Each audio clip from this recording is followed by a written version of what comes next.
Hola, bienvenidos a un nuevo episodio de Migración Segura. Hoy estamos con el abogado Christopher Tilson de la firma Tilson Law, que va a estar hablándonos sobre las órdenes ejecutivas que el recién posesionado presidente Donald Trump en Estados Unidos firmó el día 20 de enero de 2025. Así que él nos va a dejar en claro cómo afecta esto la migración y los procesos migratorios en curso. Bienvenidos. Abogado, gracias por estar aquí y cuéntenos, primero que todo, ¿qué es una orden ejecutiva? Bueno, Marcela, muchas gracias por la invitación y un gusto estar contigo y nuestro público en conjunto hoy. Hoy ha sido un día realmente histórico por muchas razones, pero enfocando en nuestro público y su interés primario, vamos a hablar un poco de lo que ha pasado en el mundo de inmigración en Estados Unidos hoy.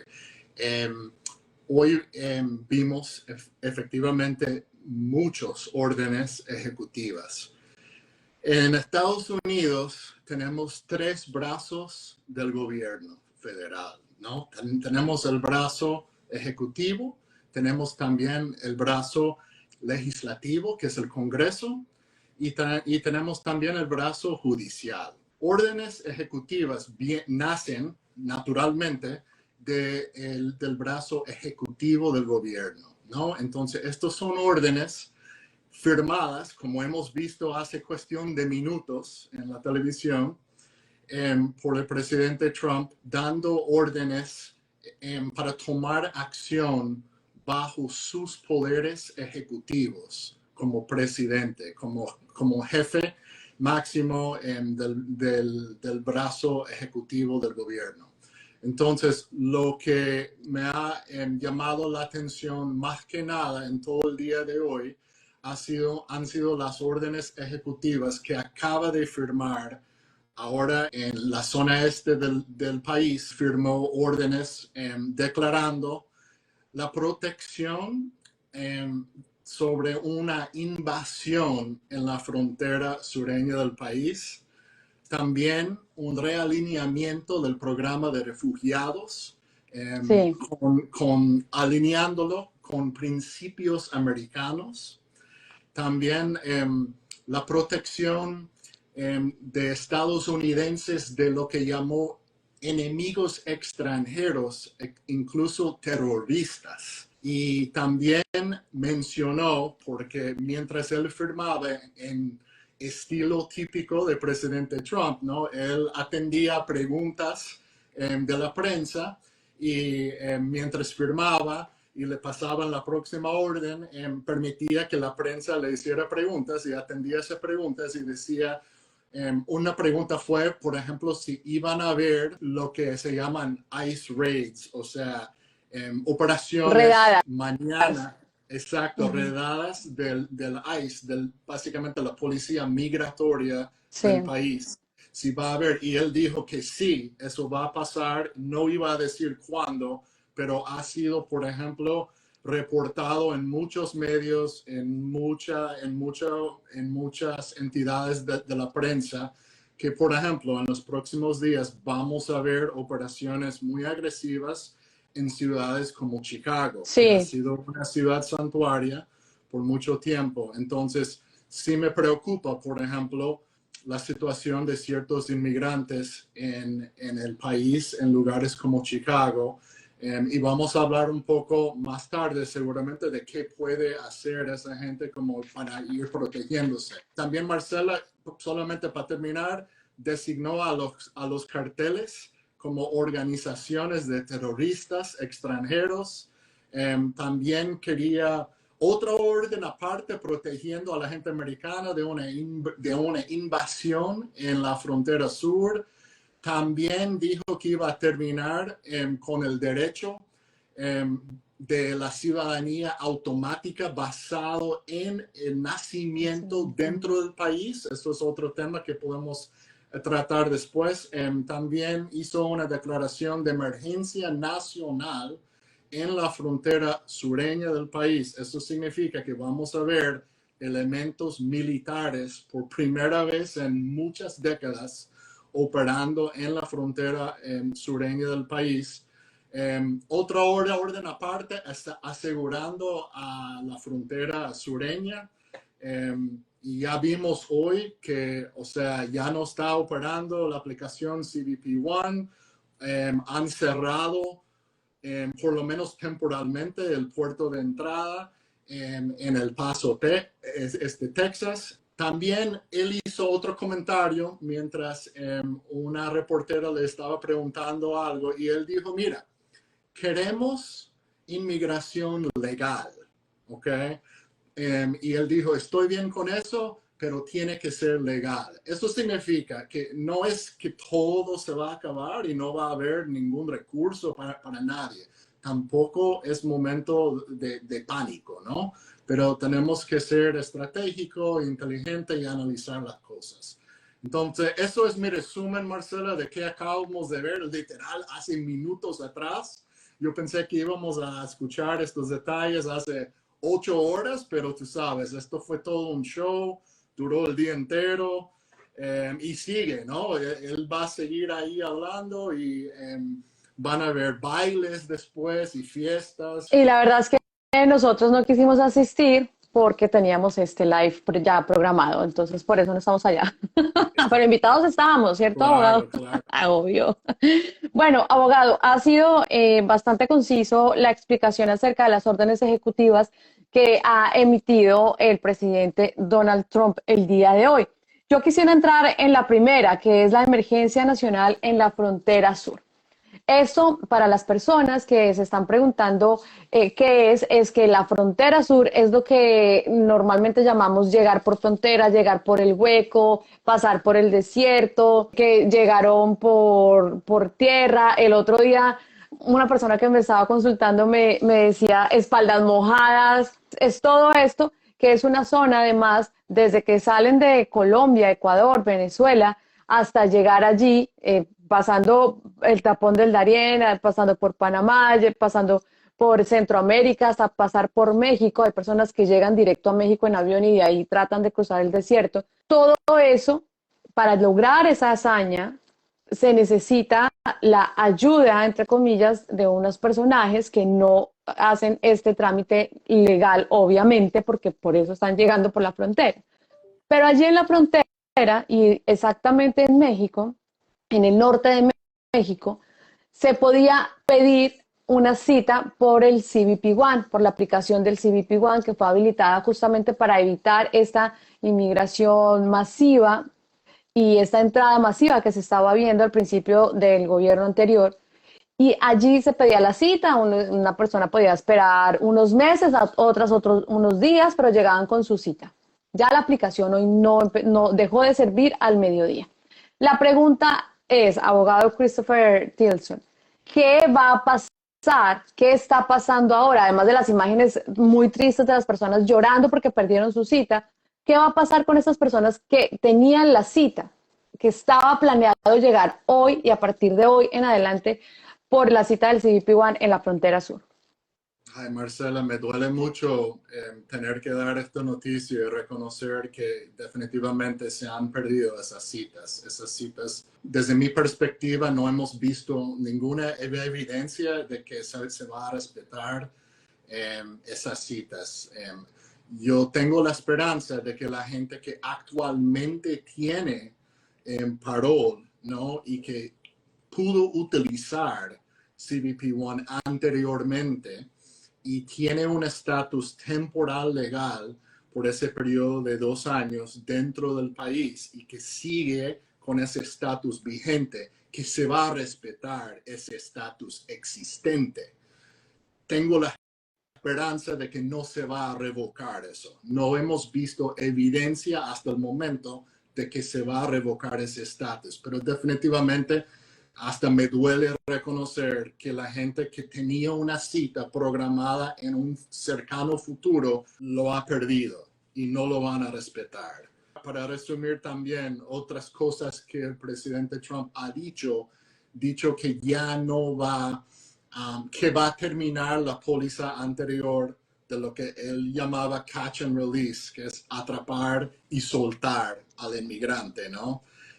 que no lo va a tener detenido por un tiempo cortito en la frontera para después darle parol y esperar que él se presente en un futuro a una cita en la Corte de Migración, que él ya no va a hacer eso, que va a que va a regresar al estado y la póliza que él tenía anteriormente, que era esperar en México, ¿no?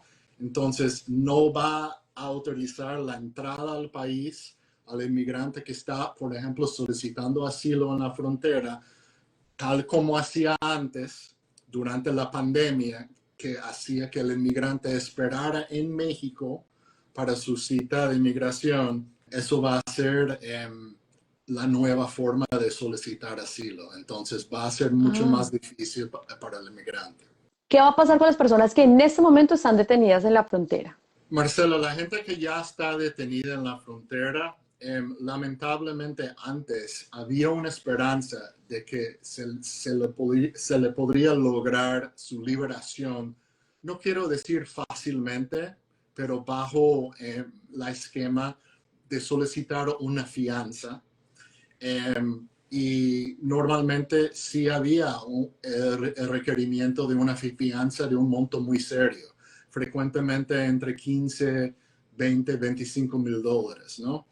Entonces veíamos que el inmigrante, por ejemplo, tenía que normalmente reunir, aunque sea 10% de ese monto total, y trabajar con un fiancista para poder demostrar el resto del monto de la fianza al juez.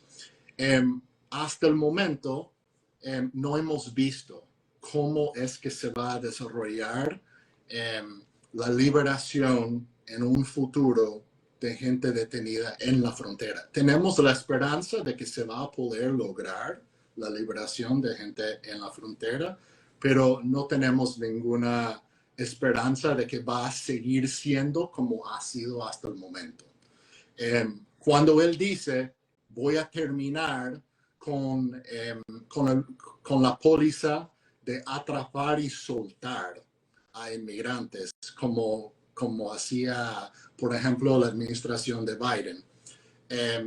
Eso para mí significa literalmente lo que dice, ¿no? Que ya no va a estar soltando a la gente.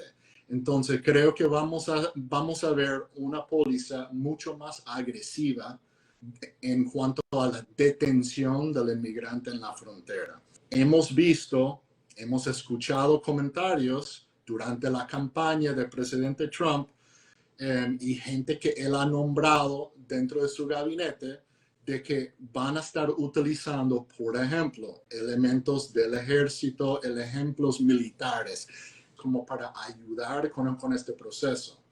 Puede ser también que estados, por ejemplo, republicanos, donde el presidente cuenta con mucho apoyo de nivel estatal, también ofrecen sus instituciones penales como para ayudar en la detención de inmigrantes. Yo creo que va a haber mucho más apoyo para una póliza de detención del inmigrante. ¿Una orden ejecutiva puede ser dada de baja por el Poder Judicial o la Corte Suprema? Sí, o sea, si la Corte Suprema, por ejemplo, y vamos a ver muchos ataques, vamos a ver muchas demandas federales en las cortes federales intentando atacar los límites de estas de las órdenes ejecutivas del presidente Trump. Van a ver, por ejemplo, grupos de ONG que representan a los inmigrantes que van a demandar a la administración de Trump en la Corte Federal y van a argumentar obviamente muchas cosas, ¿no?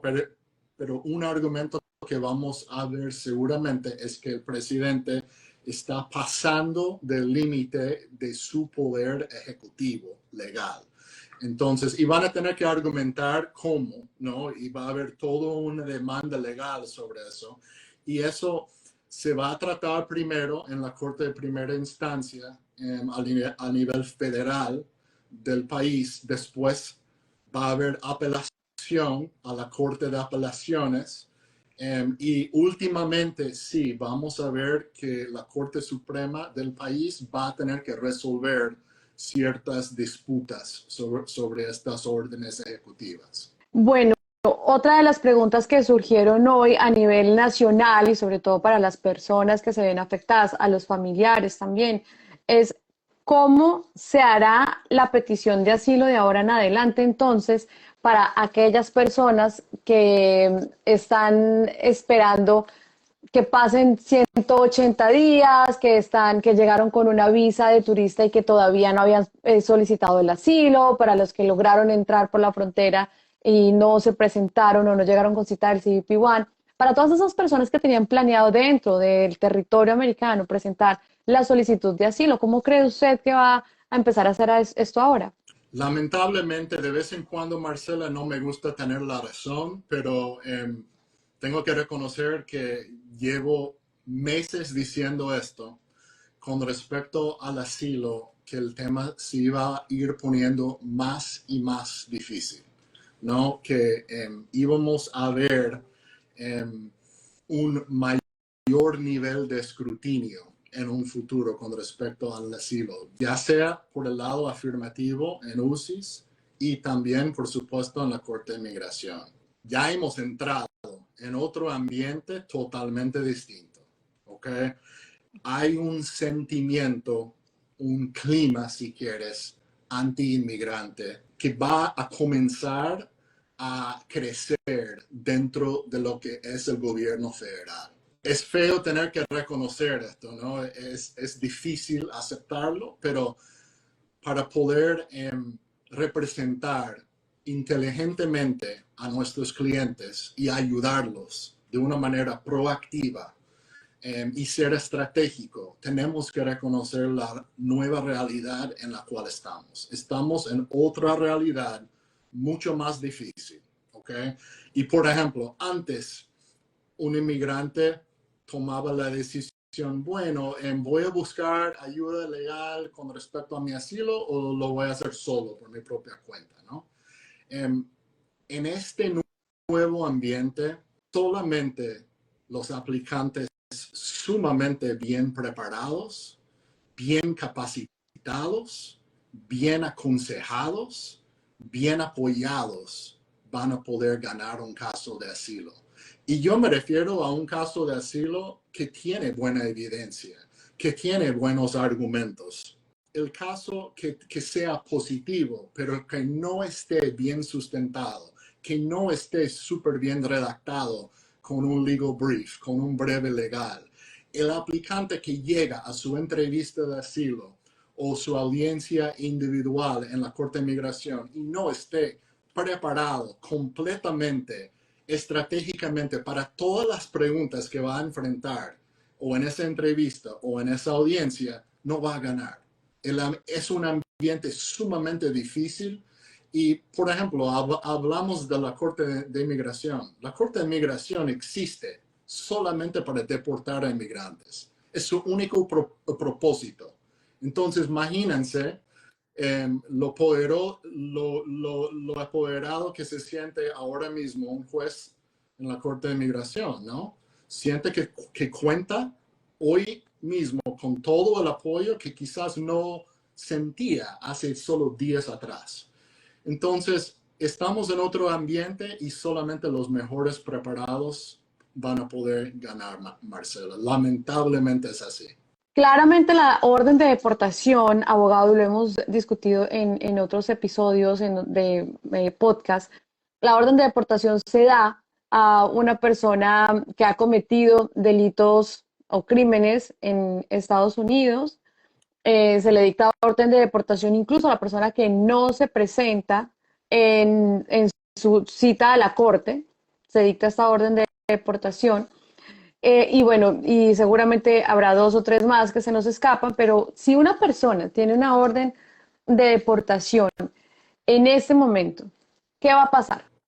Se va a tener en cuenta el por qué la orden de deportación, por ejemplo, no se presentó a la corte porque se enfermó o porque seguramente cambió de estado, nunca le llegó la notificación.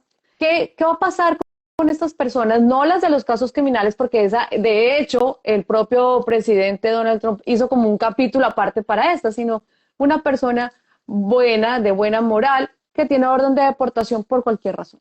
En estos próximos días vamos a ver redadas, vamos a ver muchos arrestos de esta gente que está en la marca ahora mismo. Me refiero a la gente que tiene récord penal, ¿no? Ajá. Gente que, por ejemplo, se encuentra en el país como inmigrante, ya sea con estatus o sin estatus, pero que ha cometido crimen.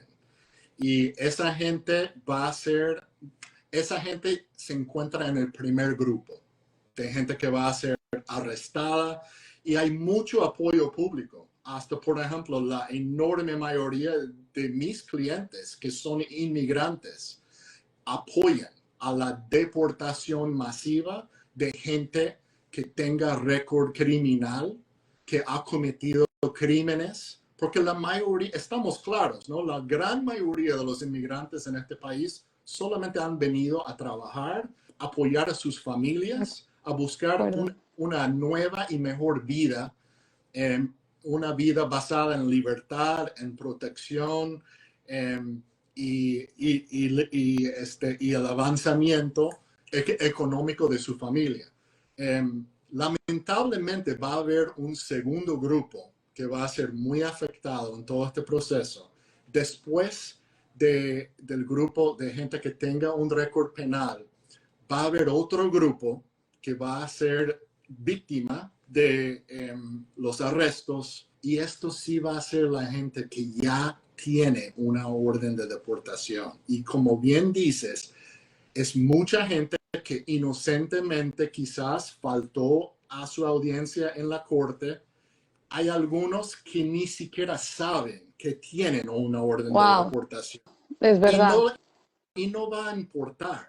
A ICE no le va a importar que la persona no sabe, porque su posición de ICE, del gobierno, es que debería de saber. Y lamentablemente es así. Entonces, es otra situación en que la gente se tiene que asesorar, la gente se tiene que defender estratégicamente, agresivamente, tiene que conocer sus derechos, pero la gente que tiene una orden de deportación y quiere hacer algo para mejorar o cambiar su estatus, tienen que tomar acción agresiva, estratégica y inmediata.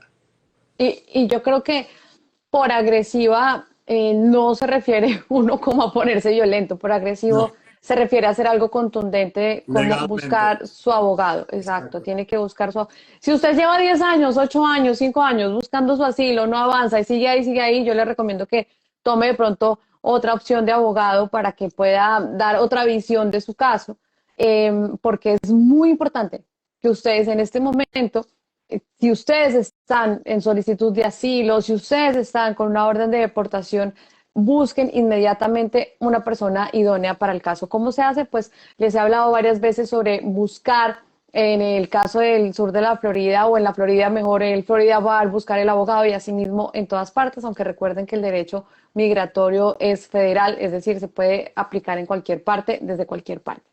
Abogado, ¿qué pasa si mi papá, mi hermano, mi mamá, mi novio, mi esposo, qué pasa si mi hijo tiene una orden de deportación, por el motivo que sea? Tocan a la puerta y es una de estas redadas de inmigración. ¿Cuáles son los derechos que tienen estas personas con órdenes de deportación y qué deberían hacer cuando se encuentran ante un agente de inmigración que les toca la puerta? Primero, y esto aconsejo a mis clientes que en todo momento tengan en su persona, físicamente, ya sea en fotocopia, en papel, para literalmente sacar el papel y mostrar a un agente el papel, y también que lo tengan en su teléfono en forma digital, documentos básicos importantes. Por ejemplo, si alguien tenga su permiso de trabajo. Esto aplica para toda su identificación también, ¿ok? Y si tiene, por ejemplo, un asilo pendiente, si aplicó hace 10 años, por ejemplo, en UCIS para su asilo y sigue esperando su cita para ir a su entrevista, que saque el documento que muestra que tiene el asilo pendiente. Por ejemplo, hay un documento que UCIS siempre manda que se llama Notice of Action, ¿no? Notificación de acción de UCIS y confirma la recepción de la solicitud de asilo del inmigrante. Si un venezolano, por ejemplo, yo sé que tenemos mucha gente de Venezuela que nos está viendo, tenga su TPS aprobado, que tenga ese documento en su persona, en forma física, la fotocopia en su billetera, en su cartera y también que lo tenga en su teléfono en forma digital, que puede mostrar activamente, por ejemplo, si se encuentra en la calle y alguien le contacta, le pregunta sobre su estatus, un agente federal, que tenga como mostrar que tiene un recurso, aunque sea pendiente, ¿ok? Ahora, si vienen, como dices, Marcela, a tocarle la puerta, primero, no es obligatorio abrir esa puerta sin que el oficial muestre una orden para entrar al edificio. Entonces, si no tenga la orden firmada por un juez demostrando que puede entrar al edificio, no tiene que abrir esa puerta. Ahora, toda la situación cambia si alguien abre la puerta. Y si alguien abre la puerta y los invita a entrar, ya tienen permiso de entrar y ya están adentro, ¿ok? Pero es importante conocer sus derechos, conocer los límites de los oficiales para cuando están entrando al edificio. Pero siempre aplica para todos que tenga evidencia física de su estatus legal migratorio en el país. Bueno, ¿y qué pasa si yo voy caminando por la calle y me cae un oficial y me dice manos arriba y muéstreme sus documentos y déjeme registrar su carro y muéstreme su casa, déjeme registrar su casa, déjeme registrar su cartera, déjeme registrar todo eso? Como yo digo, estoy solicitando asilo o tengo orden de deportación o no he hecho nada y estoy desde hace mucho tiempo indocumentado o de forma irregular, ¿qué debería yo hacer? Ok, no es obligatorio dar su consentimiento a una revisión ni de su casa, ni de su carro, ni nada, sin que el oficial muestre una orden judicial. ¿Okay? Aquí quiero hacer una pequeña aclaración. Una cosa es la orden de ICE y otra cosa es una orden judicial, un permiso judicial. Exactamente. Okay. Ahora, Marcela, si la persona tiene una orden de deportación, esa orden judicial ya existe. Y ahí está el problema, ¿no? Si alguien tiene una orden de deportación, fácilmente el agente de ICE va a mostrar la orden judicial que es orden de expulsión del país del juez de la Corte de Migración.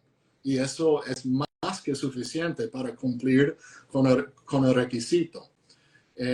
Entonces, lo más importante para gente que tenga una orden de deportación en este momento es buscar remediar esa situación. Nosotros en mi bufete lo que hacemos en muchos casos es una moción de reapertura del caso. Tiene que ver base, tiene que ver fundamento como para volver a abrir el caso, ¿ok? Y en esas situaciones logramos reabrir el caso y buscar un remedio, un recurso migratorio para esa persona. Entonces, vivir en Estados Unidos desde este momento en adelante con una orden de deportación es un riesgo gigantesco, en mi opinión legal, porque ICE ha dicho, el presidente mismo ha dicho que están en camino, ¿no?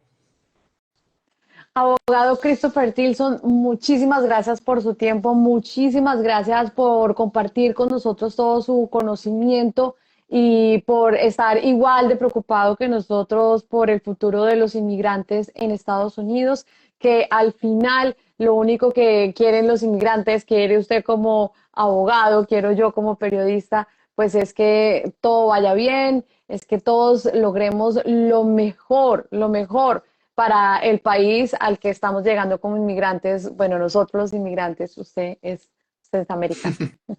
Marcela, debo de decir antes de ir, si la gente nos quiere contactar, que nos puede contactar escribiéndonos por WhatsApp al 786-771-7353. También estamos en el internet en christophertilson.com. 786, ¿qué? Voy a anotarlo aquí para ponerlo. 786-771-7353.